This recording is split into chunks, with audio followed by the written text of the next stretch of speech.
또 구원받았음을 확신하며 주님께서 오실 때 영원한 생명을 얻게 될 것을 믿으십니까? 믿으시면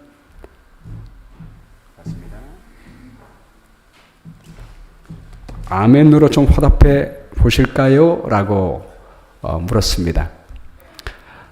여러분, 여기 이 사진은 작년에 우리 어르신들 우리 소풍 갈 때 찍은 사진인데요. 저기 빨간 동그라미에 있는 우리 분이 우리 장순창 성도님이십니다.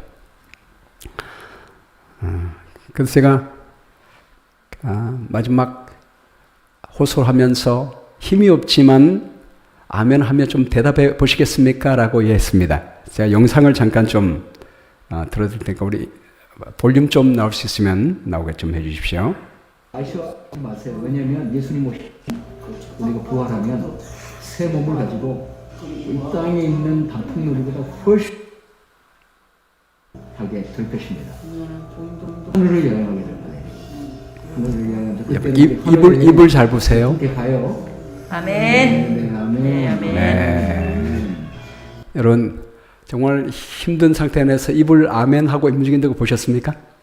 네, 아멘 하면서 움직이면서 화답했습니다. 바로 전주만 해도 병원에 김병문 목사님과 함께 가서 할 때만 해도 멀쩡하셨습니다. 멀쩡하시고 대화도 크게 나누시고 그렇게 하셨는데 일주일 만에 이렇게 되셨어요. 함께 예배 드리고 그리고 이제 어저께 우리 엊그저께군요. 엊그저께 목요일날 큰 아드님이 우리 그 아내와 함께 그곳에 왔습니다. 또 손녀와 함께 와서 함께 얘기하고 마지막 예배를 드렸습니다. 드리고 바로 하루가 지나서 어저께 주님 안에서 잠들게 되었습니다. 제가 느끼는 것은 여러분 그동안 몸이 아파서 교회는 못 나왔지만 거의 한 1년가량 못 나오신 것 같아요. 못 나왔지만 여러분 우리가 교회 못 나와도 우리 하나님께서 우리를 하나님의 자녀로 받아들이고 그분을 믿는 사람은 끝까지 지키실 줄 믿습니까? 네, 저는 그렇게 믿습니다. 제가 느낀 것은 우리 하나님께서 그분의 영혼을 끝까지 지키시고 함께 하신 것을 느끼게 됐습니다. 그리고 부활의 소망의 날에 그를 다시 살려주시고 영원한 생명을 얻게 하실 것을 제가 마음속에 느끼게 됐습니다. 그리고 아까 잠깐 말씀드렸지만 우리 김동준 선생님 여기 와 계시는데요. 3주 전이었나요? 우리 장태양 집사님이 전화왔는데 우리 우진한 집사님의 사촌 되시는 우리 박동준 선생님이 어머니가 거기는 우리 하스피스에서 우리 간호사가 말하기를 아마 며칠 넘기지 못할 것이라고 하는 얘기를 했습니다. 그래서 어머니가 돌아가시면 우리 교회에서 우리 추모 예배를 드려줄 수가 있겠습니까? 라고 하는 연락이 왔습니다. 여러분 그때 제가 뭐라고 대답을 하겠습니까? 당연히 그렇게 해야죠. 당연히 그렇게 해야죠. 우리 주님은 주님께 오는 사람을 어떤 사람도 쫓아보내지 않는다고 했습니다. 누구든지 주님을 믿고자 하는 사람은 환영하시고 영생을 주시는 분이십니다. 당연히 그렇게 해드려야지요. 아까 소개시킬 때 제가 말씀드린 것처럼 우리 윤용순 집사님 살아계실 때도 우리 동생이시고 아주 비슷하게 생기셨어요. 그러면 우리 윤용순 집사님도 너무 인상이 좋으시고 참 심성이 고우신 분 아닙니까? 우리 동생도 그러신 분이었습니다. 그리고 우리 교회 행사 있을 때마다 오시고 또 가족들 행사 있을 때마다 아드님과 함께 와서 제가 아주 참 깊은 인상을 받으신 분이십니다.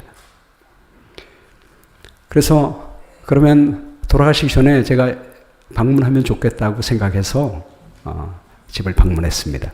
우리 편안히 누워 계셨고 잘 응답하지 못하시고 들으시지 못하는 상황이었지만 우리 하나님께 기도하기를 하나님 항상 우리가 운명하기 전에 하나님께서 은혜 주셔서 말씀을 들을 수 있는 기회를 주신 하나님이신 줄 제가 믿습니다. 또 저를 이렇게 미리 오게 하신 하나님의 섭리가 있음을 믿습니다. 하나님께서 그 길을 열어주셔서 마지막 드리는 예배 받아주시고 주님을 영접할 수 있도록 해주십시오. 라고 기도하고 그리스도의 십자가와 또 부활과 영원한 생명에 대해서 전했습니다. 그리고 예배를 드리고 나서 며칠 만에 돌아가셨죠? 그리고 우리 예배 드리고 나서 2주 만에 2주 이후에 1주 이후에 돌아가셨습니다. 제가 돌아가셨다는 얘기를 들었을 때 참 제 마음이 평안했습니다. 모든 과정을 볼 때 이렇게 교회에 와서 주님 안에서 잠들기를 원하는 그 마음, 가족들의 마음, 그리고 돌아가시기 전에 말씀을 전할 수 있도록 은혜 주신 우리 하나님의 기회, 그리고 한 주일 만에 주님 안에서 평안히 잠든 모습들을 볼 때 우리 하나님께서 그 영혼을 받으셨다고 생각이 됐습니다. 또 살아계실 때 교회 열심히 나가시고 또 침례까지 받으셨다고 하는 얘기를 들었습니다. 그리고 모든 과정을 볼 때 하나님께서 순탄하게 인도하심을 보게 됐습니다. 그리고 저희 영어권 예배에서 우리 교우님들께 연락할까요? 그랬더니 아니라고, 그냥 우리 가족들끼리만 했으면 좋겠다고, 우리 교우님들에게 피해를 끼치고 싶지 않다고 말씀하셔서 가족들과 함께 예배를 함께 드렸습니다. 제가 드리면서 생각난 말씀은 주 예수를 믿으라, 그리하면 너와 네 집이 구원을 얻으리라 라고는 하나님의 약속의 말씀이 생각났습니다. 여러분, 우리가 예수님 믿으면 우리의 가족들에게도 하나님의 은혜가 갈 것을 믿으십니까? 아멘입니다. 우리 윤영수 집사님이 주님 안에서 믿고 사셨을 때 그를 통하여 가족들에게 하나님의 은혜가 넘쳐 흘렀고, 또 이렇게 돌아가시기 전에 주님 앞에 남아서 그 생명의 은혜 가운데 있도록 인도하신 하나님의 선한 손길을 보게 되는 것입니다. 주님께서 그 약속으로 주 예수를 믿으라, 그리하면 너와 내 가족들도 내가 영원히 책임져 주시겠다고 하신 우리 하나님의 약속을 우리 모두가 믿게 되기를 주님의 이름으로 축원합니다. 또 이 시간에 이렇게 우리 아드님 되시는 우리 박동준 선생님 모셔서 함께 예배드리게 돼서 여러분 하나님께 너무나 감사하지 않습니까?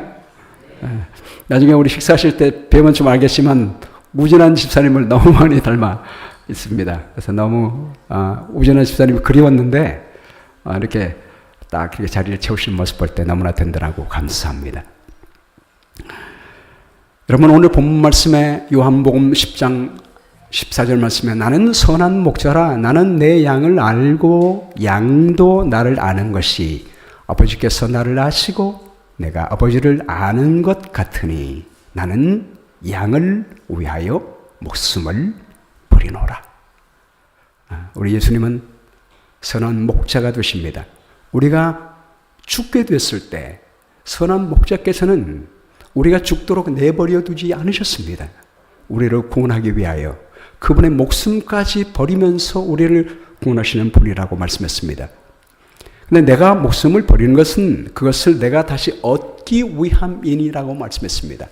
그저 우리를 위하여 목숨을 버리는 것만으로 끝마친다면 여러분, 우리의 운명은 절망 아니겠습니까? 아무리 죄 사함을 받아도 부활이 없다면, 새로운 생명이 없다면 우리의 용서는 아무것도 아닙니다. 우리 주님은 목숨을 버릴 뿐만이 아니라 우리 죄의 값을 갚아주실 뿐만이 아니요, 우리에게 생명 주시기 위하여 그분은 다시 얻기 위하여 죽으신다고 말씀했습니다. 나는 버릴 권세도 있고 다시 얻을 권세도 있으니 할렐루야. 여러분, 사실 우리 사람들은 우리 목숨을 버릴 수는 있습니다. 그러나 얻을 수는 없습니다. 죽은 생명을 얻을 수 있는 사람은 아무도 없습니다. 그러나 하나님 아들께서는 버릴 권세도 있으시고 얻으실 권세도 있으신 분이십니다. 그분은 생명의 왕이시기 때문입니다. 그렇게 하신 것은 우리를 위하여 죽으시지만 우리에게 생명 주시기 위하여 그분은 다시 얻으셨습니다.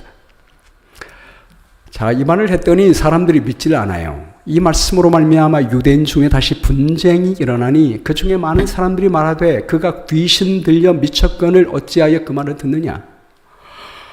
여러분, 어느 사람이 죽었다가 다시 목숨을 얻을 권세가 있겠습니까?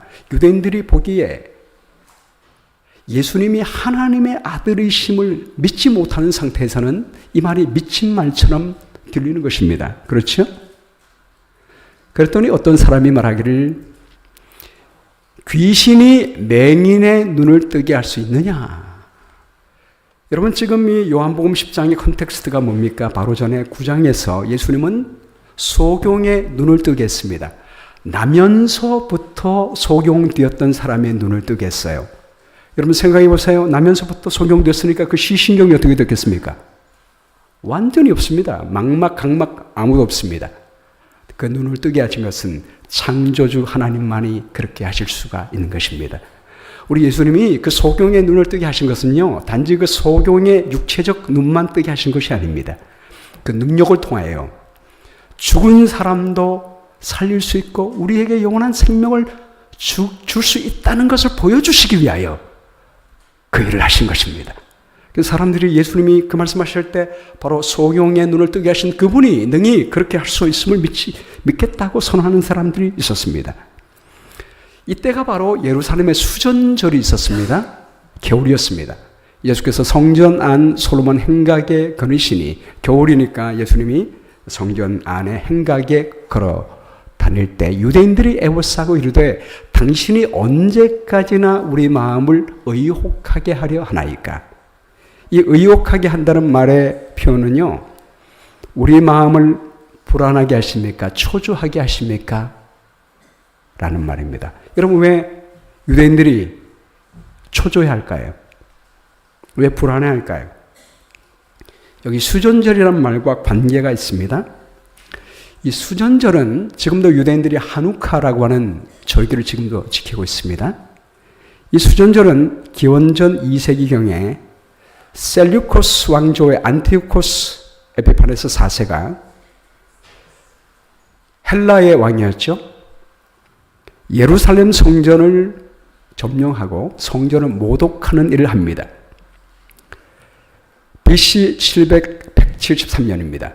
이 안티오코스 에피파네스 4세가 유대인들에게 그리스 신을 믿으라고 강요하면서 성전 의식, 안식일, 할례, 토라 금지령을 내리게 됩니다. 그리고 유대인들의 생활의 중심이었던 성전에, 예루살렘 성전에, 그리고 회당에 와가지고요, 회당을 장악하고 이교신과 올림푸스의 제우스를 숭배하는 제단을 세우게 됩니다. 그리고 그 제단에 돼지 피를 뿌리게 됩니다. 그리고 여사제들을 통해서 음행하는 행위를 하면서 자신을 숭배하라고 했습니다. 이에 분노에 찬 유대인들이 반란을 일으키게 됩니다. 그래서 예루살렘 인근의 모딘이라는 마을에서 전투가 시작되게 되는데요. 이 주동자가 하스몬 가문의 제사장 마타티아스의 네 아들이었습니다. 그래서 이것을 마카비 전쟁이라고 부르고 있습니다. 이 마카비의 네 아들들이 주동을 일으켜서 시리아 군사와 싸워서 승리하게 됩니다. 그때 전력면으로 볼 때 유대 군대가 훨씬 약했음에도 불구하고 시리아 군대를 상대해서 승리하게 됩니다. 그리고 마침내 성전을 찾게 됩니다. 성전을 찾은 다음에 성전을 정결케 하는데 특별히 성전 안에 7 촛대가 있지 않습니까? 그때는 등대였습니다. 기름을 붓고 하는 등대인데 이방인들이 손을 대지 않은 순수한 기름 한 병이 있는 것을 발견하게 됩니다. 딱 한 병이에요. 근데 이 한 병은 하루만 태울 수 있는 분량입니다. 근데 순수한 기름을 다시 얻기 위해서는 8일이 걸린다고 해요. 8일이 걸리는데 하루 분량만 있습니다. 근데 놀랍게도 하루 분량 가지고 8일을 계속 타 올랐다고 합니다. 그래서 지금도 이것을 기념하기 위해서 수전절이 되면, 한우카가 되면 지금 유대는 이 행사를 합니다. 저때에다가 촛불을 켜고 8일 동안 초를 켜는 하누키아 수전절 촛대를 사용하고 있습니다. 지금 이 수전절에 유대인들이 예수님께 모여들어서 왜 우리를 초조하게 합니까? 그리스도이면 밝히 말씀하소서. 그리스도가 무엇입니까? 메시아입니다. 유대인들은 메시아를 기다리고 있었습니다. 마카비 혁명을 통해서 시리아와 싸워서 승리를 했지만 여전히 유대 나라는 로마의 속박에 있지 않았습니까? 로마의 군대가 그들을 점령하고 있었습니다. 다시 자유를 빼앗긴 상태였습니다.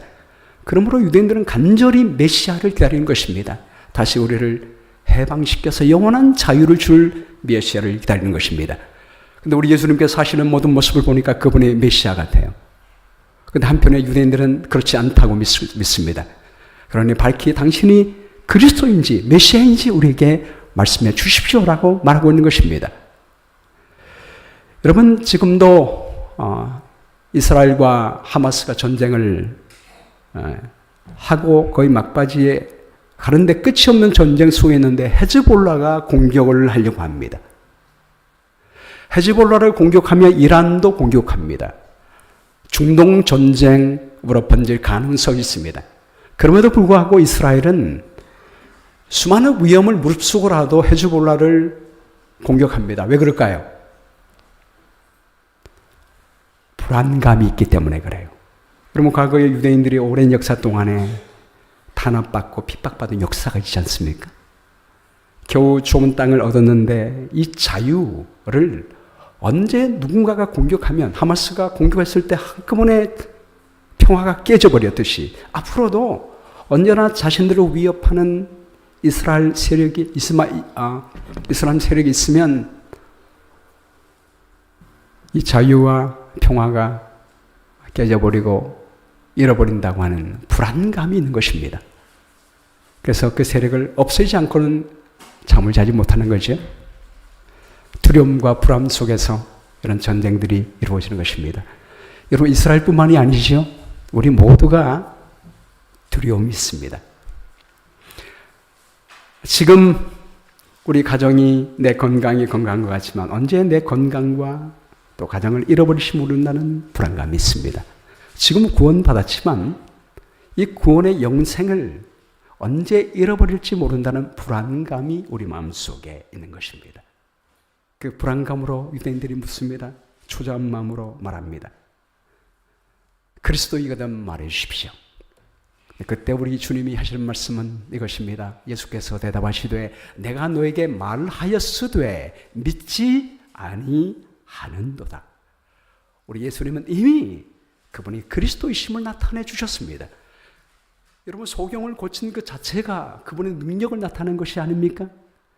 그리고 내가 그리스도라고 여러 번 말을 하고 나타냈습니다. 충분한 증거를 나타냈습니다. 그런데 문제는 뭐냐면 믿지를 않는 것입니다.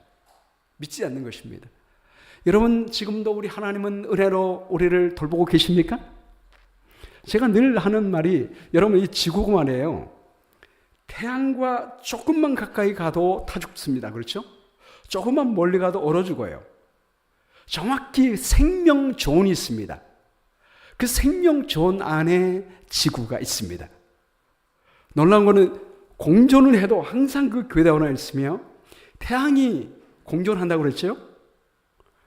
1초에 340km로 공존합니다. 그냥 가는 게 아니고 또 이렇게 리듬을 타면서 갑니다. 근데 그거를 지구가 공존하며 쫓아갈 때 정확한 생명 궤도를 향해서 간다는 자체가 여러분 기적이 아니고 무엇이겠습니까? 하나님의 은혜입니다. 우리는 믿지 못하기 때문에 불안한 것입니다. 우리 주님이 말씀하십니다. 믿음을 말씀하십니다. 믿지 아니하는도다. 그러면서 하신 말씀이 우리 함께 읽겠습니다. 시작. 내 양은 내 음성을 들으며 나는 그들을 알며 그들은 나를 따르느니라. 이 말의 헬라어의 시제를 보면 다 현재형으로 되어 있어요. 여전히 우리 목자께서는 우리를 향하여 들려주십니다. 우리는 지금 현재 주님의 음성을 들을 수 있고 우리 하나님은 우리의 모든 상태를 알고 인도합니다. 그리고 우리는 그분을 따릅니다. 이 현재형이란 말은 영원히 관계가 지속된다는 말입니다. 여러분, 십자가에서 우리의 생명을 주신 우리 예수님이 지금 우리를 보호하시는 주님이 앞으로도 영원히 우리를 보호하시고 인도하시겠다고 말씀하십니다. 이것을 믿으시게 되기를 주의 이름으로 축원합니다. 오늘 이 본문 말씀에 우리 예수님께서 우리에게 주신 영생이 영원히 안전할 수 있는 이유 세 가지를 말씀해 주고 있습니다. 첫 번째, 지금 얻은 우리의 영생이 끝까지 안전할 수 있는 이유는 아무도 예수님의 손에서 우리를 빼앗을 수가 없기 때문입니다. 28절, 이것도 중요하니까 함께 읽을게요. 시작. 내가 그들에게 영생을 주노니 영원히 멸망하지 아니할 것이요 또 그들을 내 손에서 빼앗을 자가 없느니라. 아멘. 여러분 할렐루야 아멘 아닙니까? 우리 예수님이 영생을 주노니 이 말이 디돔이란 말이 현재형이에요. 지금 하나님께서 우리에게 영생을 언제 주신다고요? 지금 주십니다. 여러분 지금 우리가 주님을 믿는 순간에 영원한 생명을 얻게 됨을 여러분 믿게 되기를 바랍니다. 우리 안에는 영생이 없습니다. 우리는 죽을 수밖에 없는 유한한 존재예요. 그러나 영원한 생명을 가지신 분, 목숨을 버릴 권세도 얻을 권세도 있으신 그분과 연결될 때 우리는 그분으로부터 영원한 생명을 계속해서 받을 수가 있는 것입니다. 지금 영생을 줄 뿐만이 아니라 영원히 멸망하지 아니할 것이라고 말씀하고 있습니다. 오늘 우리 김판구 교수님 여기 오셨는데요. 우리 김판구 교수님 얘기 제가 어떻게 알게 됐는지 좀 말씀을 좀 드리겠습니다. 이거는 제가 웹사이트에 들어가 보니까 이게 있더라고요. 우리 신문에 나온 건데 우리 김 교수님은 저하고 나이가 같은데 우리 조선대학교 전자공학과 나오고 서울대학교에서 석사와 박사학위 받은 다음에 그 서울대학교 연구원에서 연구원으로 일을 했다고 되어 있더라고요. 우리 서울대학교 부설 컴퓨터 신기술공동연구소 특별연구원으로 있다가 다시 모교인 조선대학교에 와서 교수가 되었습니다. 그리고 IT 융합대학 학장도 지내시고 우리 한국 스마트 미디어 학회 학회장도 지냈습니다. 저하고 알게 된 건요. 2008년도죠. 2008년도에 우리 교수님들은 참 좋은 게 7년에 한 번씩 안식년이 있고 그때 연구할 수 있도록 돼 있어서 그 데이턴에 제가 데이턴 교회 있을 때 데이턴에 라이트 스테이트 유니버시티가 있습니다. 비행기를 만든 그 라이트 형제를 기념한 그 대학이 있는데 거기 교환 교수로 오셨습니다. 그때 알게 되고 저희 교회에 연결이 됐습니다. 그때 함께 지내게 됐는데 1년 동안 그 가족도 세 아들 다 데리고 가족들과 함께 지내면서 참 친하게 됐습니다. 교회도 나오시고 같이 예배도 드리고 저와 성경 공부도 하고 그렇게 하다가 1년 지난 다음에 한국으로 돌아가게 됐습니다. 근데 제가 이제 가끔 2년마다 한 번씩 부모님 뵈러 한국에 가지 않습니까? 가면은 제가 아무에게도 알리지 않았는데 어떻게 아셨는지 저에게 전화가 왔어요. 목사님 한국에 오셨다면서요. 꼭 광주에 좀 방문해 주십시오.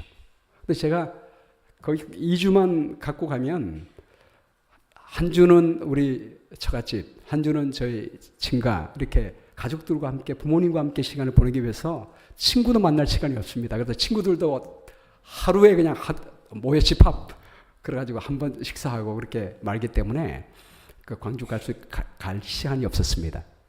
그런데 못 가니까요. 우리 김 교수님이 광주에서 차를 몰고 어머니가 계신 창원까지 오는 것입니다.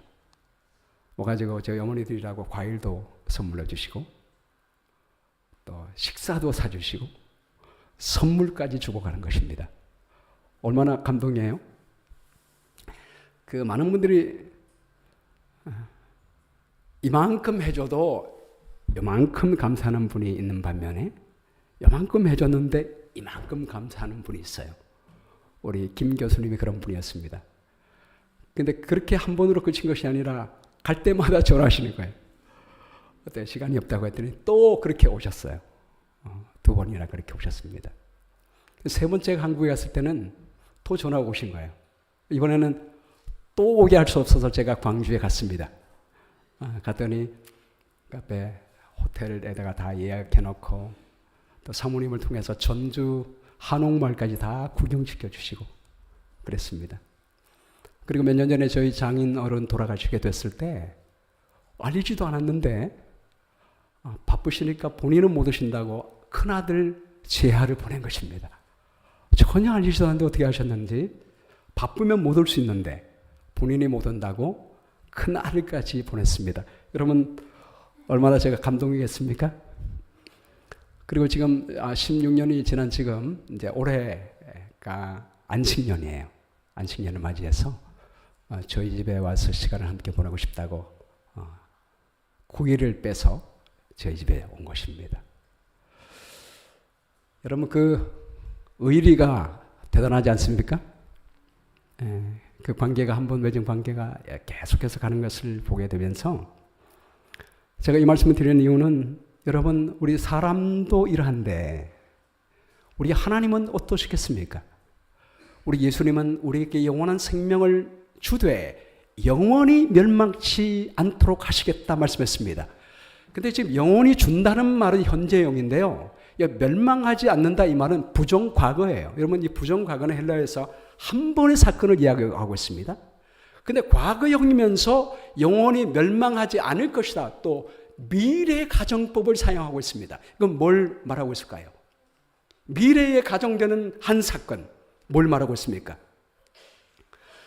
그리스도의 십자가의 죽음을 통하여 미래에 있게 될 둘째 사망, 그 둘째 사망의 심판을 받지 않게 해주겠다는 것입니다. 우리 주님은 그 십자가의 약속을 지키셔서 지금도 영원히 인도할 뿐만 아니라 마지막 심판 때, 둘째 사망 때 우리를 지켜주시겠다고 약속했습니다. 우리를 보호하셔서 그들을 내 손에서 빼앗을 자가 없겠다고 약속해 주셨음을 여러분 믿게 되기를 바랍니다. 두 번째, 우리가 지금 모든 영생이 끝까지 안전할 수 있는 이유는 아무도 하나님 아버지의 손에서 우리를 빼앗을 수가 없기 때문입니다. 29절 말씀 함께 읽습니다. 시작. 그들을 주신 내 아버지는 만물보다 크심에 아무도 아버지 손에서 빼앗을 수 없느니라. 여러분 하나님 아들 예수님만 우리를 붙들어도 안전합니까? 그런데 우리 예수님이 우리가 또 불안할까 봐 더 강력한 말씀하십니다. 나만 너희를 붙잡는 게 아니야. 만물보다 크신 하나님, 모든 우주를 만드신 그 크신 아버지께서 너희를 지키신다. 우리를 보호하신다. 그러므로 아무도 아버지 손에서 너희를 빼앗을 자가 없다라고 약속하십니다. 제가 한 번 더 우리 김 교수님 얘기하겠습니다. 제가 보통 예화들 때 한 분을 2번 예화드리는 법이 없습니다.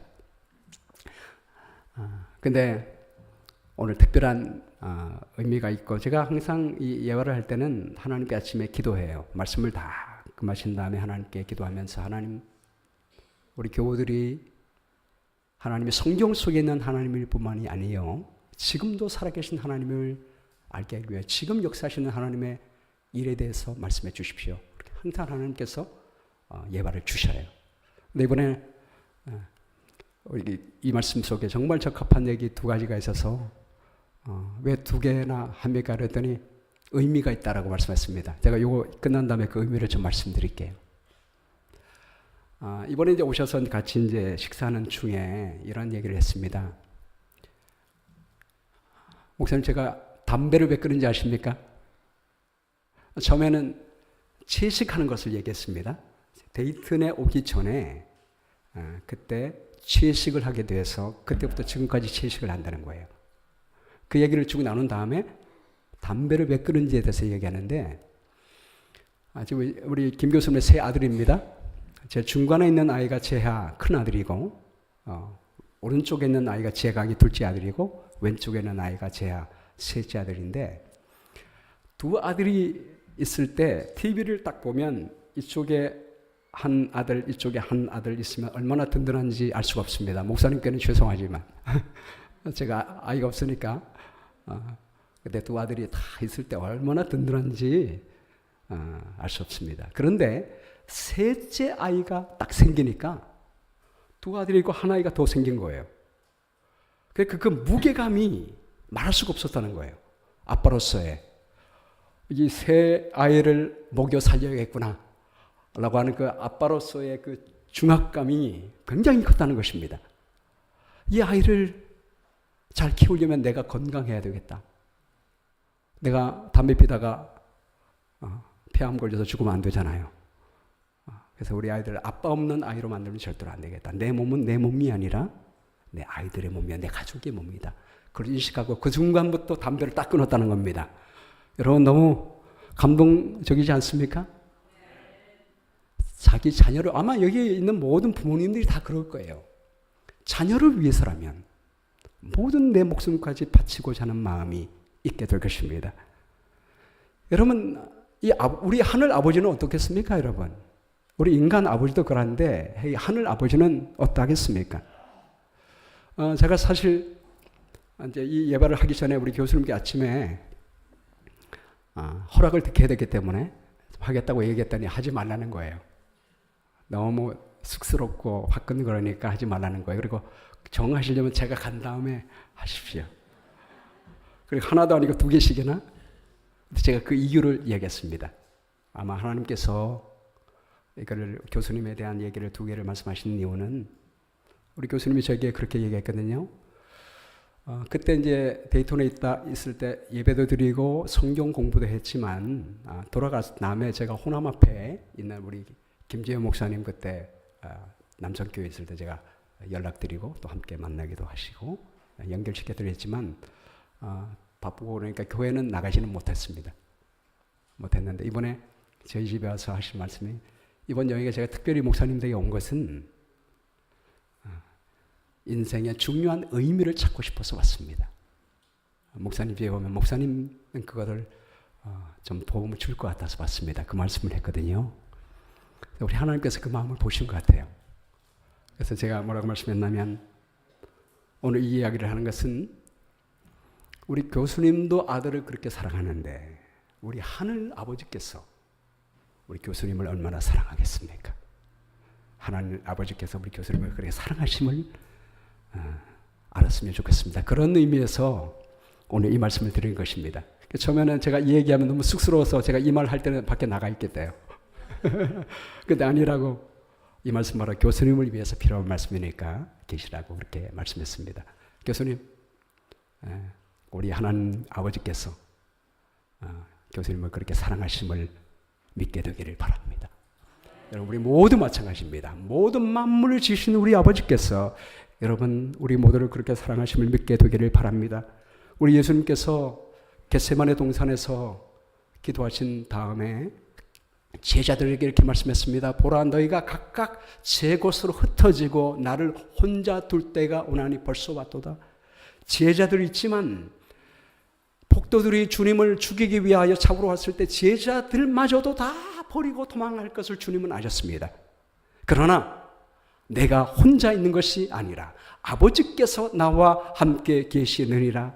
여러분 우리 곁에 사랑하는 사람이 다 우리를 떠날지라도 우리 아버지 하나님은 여러분 결코 버리지 않고 끝까지 지키실 것을 믿게 되기를 간절히 바랍니다. 이것을 너희에게 이르는 것은 너희로 내 안에서 평안을 누리게 하려 함이라. 세상에서는 너희가 환난을 당하나 담대하라. 내가 세상을 이겼노라. 앞으로 여러분 어떤 어려움을 당할지라도 어떤 사람이 다 버릴지라도 어떤 강력한 원수의 존재가 여러분 공격할지라도 여러분 만물보다 크신 우리 아버지는 여러분 버리지 않고 함께 하심을 꼭 믿게 되기를 바랍니다.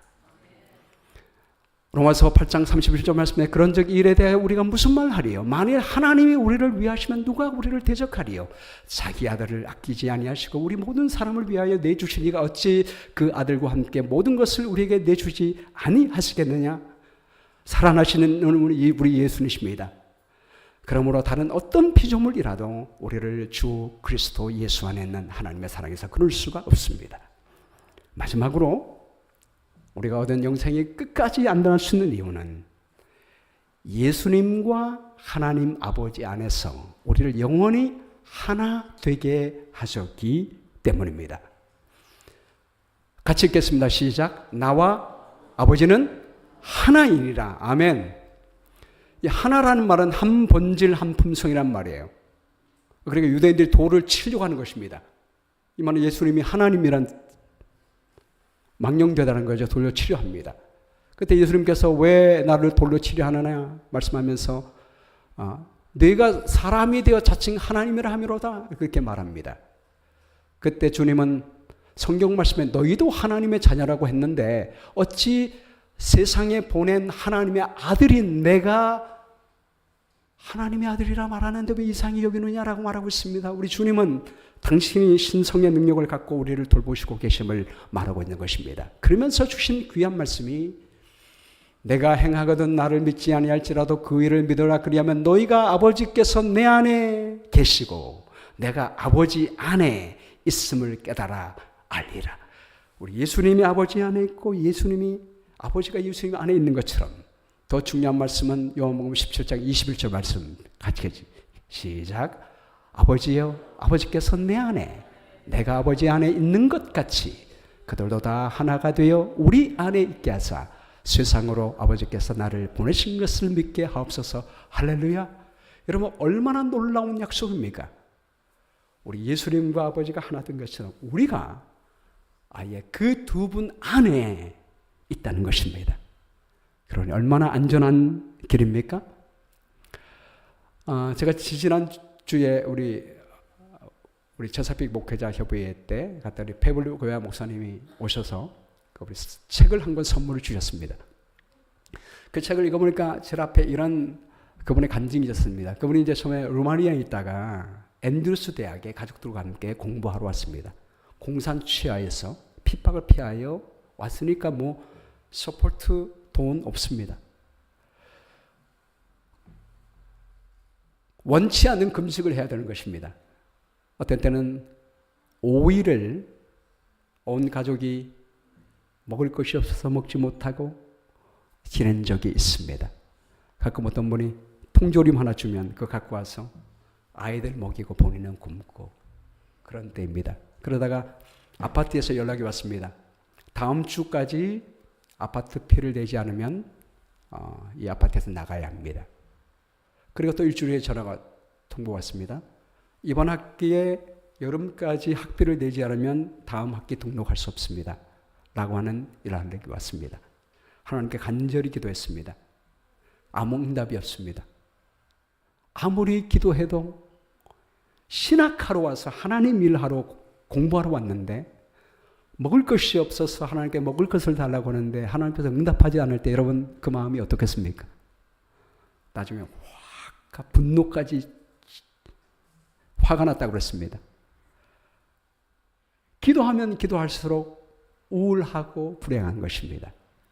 그러다가 신명기 4장 7절 말씀을 읽게 됐습니다. 우리 하나님 여호와께서 우리가 그에게 기도할 때마다 우리에게 가까이 하심과 같이 그 신이 가까이 함을 얻은 큰 나라가 어디 있느냐? 오늘 내가 너에게 선포하는 이 율법과 같이 그 규례와 법도가 공의로운 큰 나라가 어디 있느냐? 그러면서 9절 말씀에 오직 너는 스스로 삼가며 내 마음을 힘써 지키라. 그리하여 내가 눈으로 본 그 일을 잊어버리지 말라. 내가 생존하는 날 동안에 그 일들이 내 마음에서 떠나지 않도록 조심하라. 너는 그 일들을 내 아들들과 내 손자들에게 알게 하라. 그렇구나. 내가 내 문제에만 집중했지. 과거에 나를 인도하신 하나님, 나와 함께 계신 하나님을 바라보지 않았구나.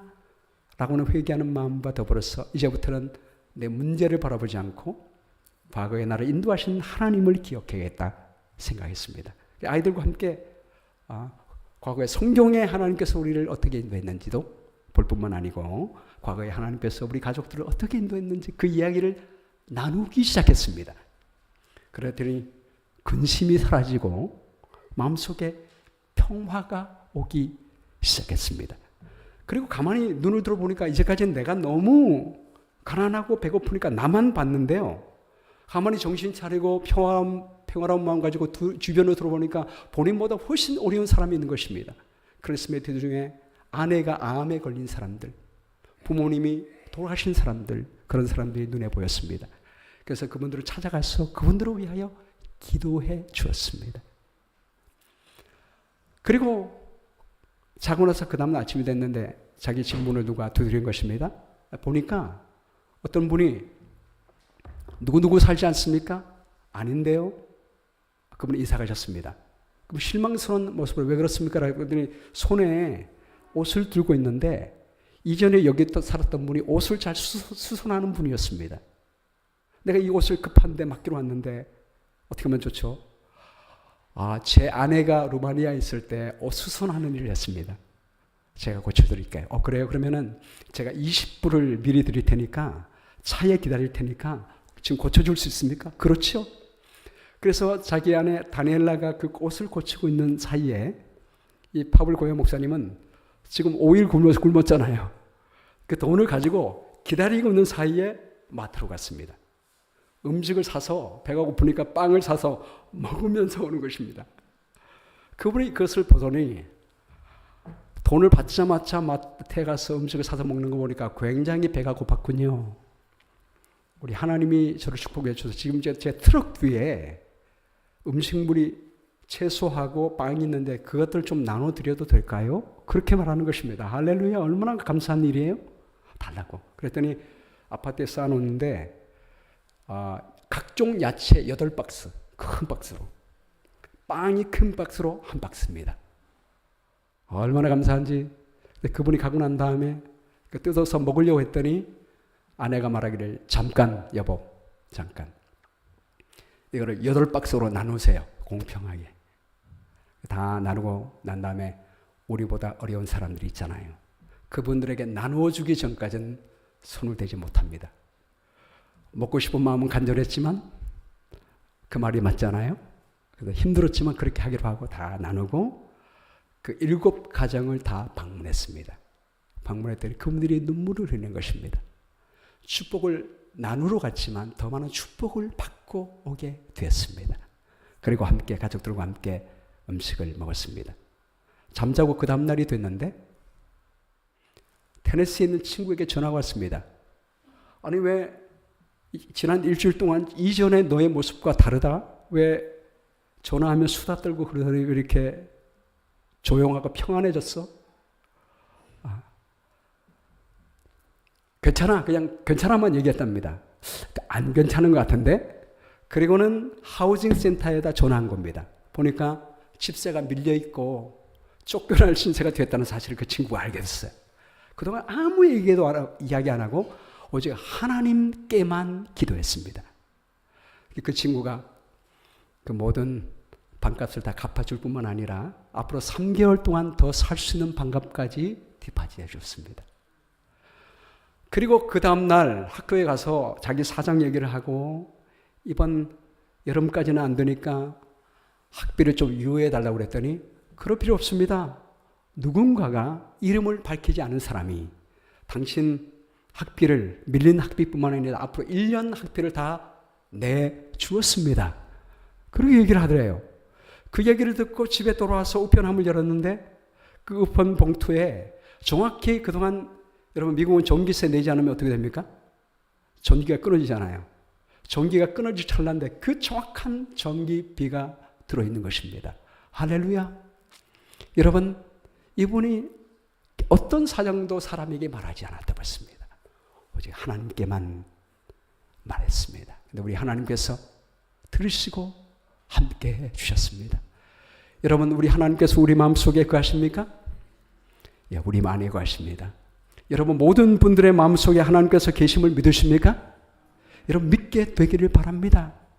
오늘 우리 교과 공부에 말한 것처럼 우리 예수님이 말씀 되신 주님이 육신이 되어 우리 가운데 가는 것은 육신인 우리 안에 주님이 거하기 때문입니다. 여러분 그 하나님이 우리 안에 거하고 우리가 그분 안에 있습니다. 그러므로 우리 안에 있는 생명 불행 영원히 뺏기지 않도록 그분께서 지키시게 될 것입니다. 그 하나님을 믿는 마음으로 평안과 기쁨 가운데 살아가시는 우리 모두가 되기를 주님의 이름으로 축복합니다.